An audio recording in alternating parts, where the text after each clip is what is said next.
A new nightmare looms for Trump as Iran announces a Middle East security belt, raising the stakes over who controls the region's most critical sea lanes and choke points.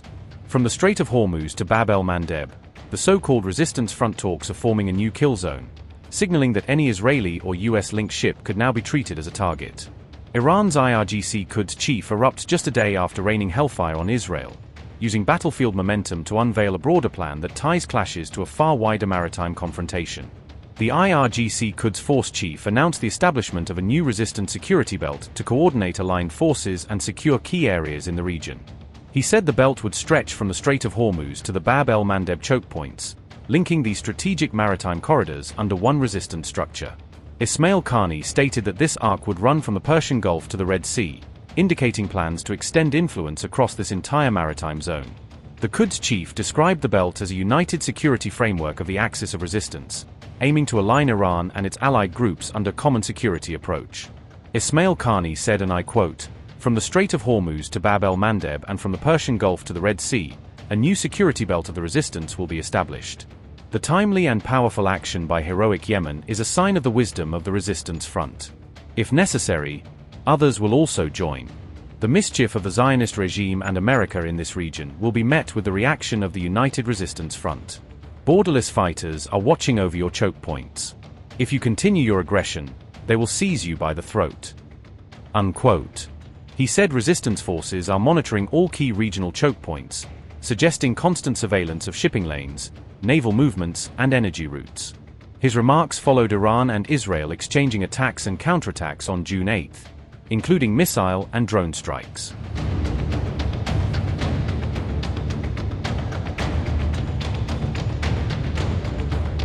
Amid these visible deployments and the ongoing strikes and counterstrikes, Trump publicly urged Israel and Iran to stop shooting immediately, trying to impose a political break on a fast-escalating confrontation. Trump also claimed that despite what he called ignorant and stupid attacks, both sides were engaged in peace talks, suggesting that quiet diplomacy was still underway even as missiles flew. Following these statements, Iran announced what it described as a cessation of operations by the armed forces, signaling at least a temporary pause in its overt military actions. Earlier in the day, explosions were heard in central Israel as air defenses moved to intercept incoming Iranian fire, indicating that Israel's missile shield was actively engaged during the exchange. Iran's Revolutionary Guard Corps said it had targeted 2 Israeli bases in its retaliatory strike, claiming the attacks came after the IDF hit radar installations at 3 separate Iranian sites. Tehran then released dramatic video of missile launches as it claimed to have struck the Israeli city of Haifa, presenting the footage as proof of its ability to hit key targets.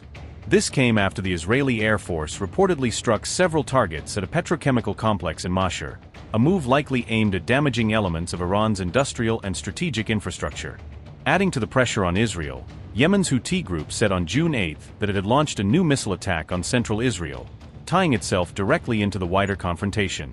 The rebels claimed that sensitive targets belonging to what they called the Israeli enemy in Jaffa had been struck, positioning the attack as part of a broader campaign of solidarity with Iran.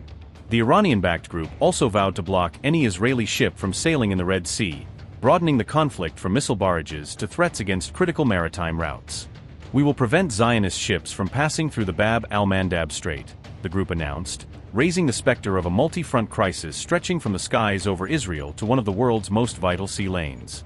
In line with confronting the American and Zionist aggression against the axis of jihad and resistance in Iran, Palestine, Lebanon, Iraq, and Yemen, and in rejection of the Zionist project seeking to establish what is so-called Greater Israel under the name of the New Middle East, and in our endeavor to break the unjust and oppressive siege imposed by the American enemy on our people and the free and dear peoples of the Axis in Lebanon, Gaza, and Iran, and based on the principle of unified fronts and confronting enemies, and in response to the Zionist aggression against Lebanon, Iran, and Gaza, the Yemeni armed forces launched a missile barrage targeting sensitive Israeli enemy targets in the occupied Jaffa region.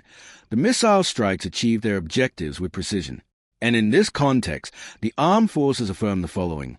First, we declare a complete and total ban on Israeli maritime navigation in the Red Sea, and we consider all enemy movements to be legitimate military targets for our armed forces from the moment this statement is issued.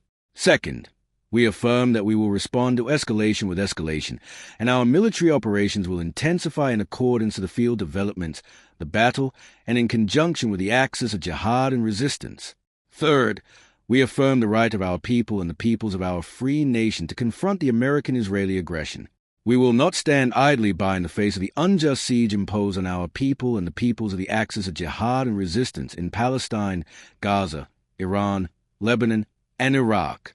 All the enemy's attempt will fail, Allah willing, and our operations will continue as long as the aggression and siege against us and the axis of jihad and resistance persist. Notably, analysts point out that the U.S. did not take part in the latest strikes on Iran, marking the first time since the war began that American forces stayed out of direct defensive action. The Trump administration also did not order any American defensive moves to shield Israel from incoming Iranian missiles, U.S. officials said. Trump has said that Israeli Prime Minister Benjamin Netanyahu will have no choice but to accept a U.S. brokered agreement, signaling that Washington expects Israel to ultimately fall in line. "I call the shots," Trump told the Financial Times, insisting that Netanyahu does not dictate U.S. policy and underscoring who he believes is really in charge of this crisis diplomacy. Shortly after these attacks, a U.S. Army Apache helicopter went down near the Strait of Hormuz, raising additional concerns about U.S. operations in the area.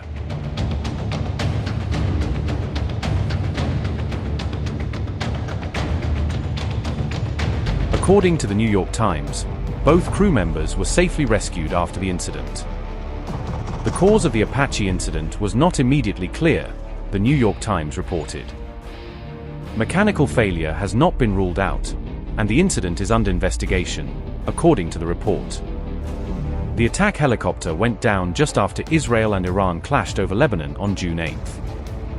The Trump administration had not publicly disclosed the incident by Monday night, the New York Times said. Apaches have notably been used to deter small boat attacks and to shoot down drones. If confirmed, this would be the first Apache lost in the conflict, according to the New York Times. Iran has also claimed to have shot down several U.S. aircraft and drones during the war. Trump also reacted to the incident while saying he has an idea for an Iran deal.